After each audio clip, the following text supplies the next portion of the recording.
ibundanya Imam Bukhari.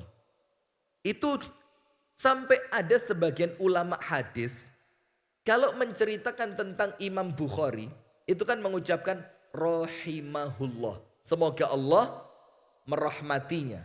Itu oleh ulama ditambahi rahimahullahu ta'ala wa rahimallahu ummahu.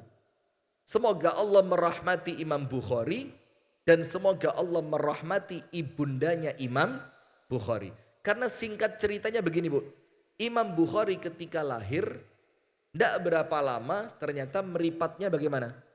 Buta. Terus kalau tidak punya ibu semacam ibunya beliau, maka kita tidak akan menikmati kitab Sahih Bukhari. Karena apa? Itu Imam Bukhari kembali bisa memandang, matanya kembali bisa melihat. Itu tentu yang pertama karena Allah, kemudian karena doa ibunya. Apa kehebatan ibunya? Ibunya Imam Bukhari tidak pernah putus sholat tahajud. Tuhron am haidon. Dalam keadaan suci ataupun haid. Tetap sholat tahajud. Ya apa? Sholat tahajud dalam keadaan haid ya apa? Ya apa? Nah begini. Ibunda Imam Bukhari tiap malam sholat tahajud seperti panjenengan semua ini. Tahajud atau enggak? Aduh. Oh enggak yakin saya. Tiap malam tahajud. Dan tahajudnya Bu tidak singkat, tahajudnya panjang. Dan ketika sholat tahajud, ketika sujud, dan selesai sholat tahajud di sepertiga malam terakhir, itu doa. Salah satu doa yang paling diharapkan oleh Allah dikabulkan, itu doa apa? Allahumma rudda basara ibni. Ya Allah, kembalikan pandangan mata anakku. Itu doa yang paling diharapkan. Dan berdoanya tidak sebentar Bu, makan waktu 8 tahun. Tidak kunjung dikabulkan. Lah kita baru tahajud seminggu bosen nih.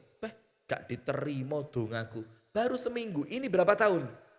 8 tahun. Nah itu kalau suci. Kalau haid tetap bangun. Di waktu yang ketika dia suci dia bangun untuk sholat tahajud. Misalkan kalau suci bangunnya jam 1 sampai jam 3. Maka ketika haid tetap bangun jam 1. Beda sama ibu-ibu. Kalau ibu-ibu sekarang haid prai sak kabeh-kabeh. Bahkan kalau rekreasi keluar kota naik bis bareng-bareng berhenti di masjid untuk sholat prai. Pernah sak bis prai kabeh. Mosok dicek situ-situ. Ngomong sama sopirnya, Pak sopir lanjut. Iki sak bis kompak prai kabeh. Loh, ini sampai masak pun ndak mau. Mas, aku prai mas. Sampai lek roh mas, wong wedok lek prai kan kadang-kadang mikire kacau mas. Aku khawatir kok lek masak gak enak. Tuku ayo mas, males. Bukan prai tapi apa? Ini ibundanya Imam Bukhari tetap bangun. Sholatnya diganti zikir dan doa. Suatu hari setelah kurun waktu 8 tahun. Ibundanya Imam Bukhari itu tahajud sampai keturun. Kalau kita turu sampai kelalen tahajud. Yo mirip-mirip ono tahajud, ono turune. Lek kono tahajud sampai keturun, lek kene turu sampai gak tahajud ya. Sudah, ketika tidur dibangunkan dalam mimpi oleh Nabi Ibrahim. Bayangin. Nabi Ibrahim. Nabi Ibrahim itu masuk dalam mimpinya. Kemudian membangunkan ibunya Imam Bukhari. Nabi Ibrahim ngomong, istaiqidhi ya ummah fa innallaha qad radda basara ibnik. Bu, bangun. Kenapa? Karena Allah sudah mengembalikan pandangan putra. Maka terbangun itu ibunya. Langsung anaknya dibangunkan, dites, bener ndak bisa ngelihat. Meripate itu mau diculek. Ternyata si anak apa? Menghindar. Itu menunjukkan dia sudah bisa melihat. Nah sekarang Bu, kalau Imam Bukhari tidak punya ibu sehebat itu, tidak akan keluar kitab Sahih Bukhari.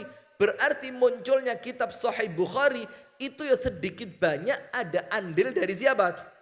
ibunya. Nah itu loh perannya. Bukan Anda koar-koar dakwah. Boleh kalau memang waktunya ada, tempatnya pantas, jamaahnya juga perempuan. Boleh. Tapi dakwah Anda itu lebih pantas untuk siapa? Anaknya di rumah. Nanti kalau anak panjenengan jadi wanita solihah, mendukung suaminya, Anda dapat pahalanya. Kalau anaknya jadi anak yang soleh, akhirnya menjadi juru dakwah. Setiap anak panjenengan dakwah, panjenengan ikut dapat pahalanya.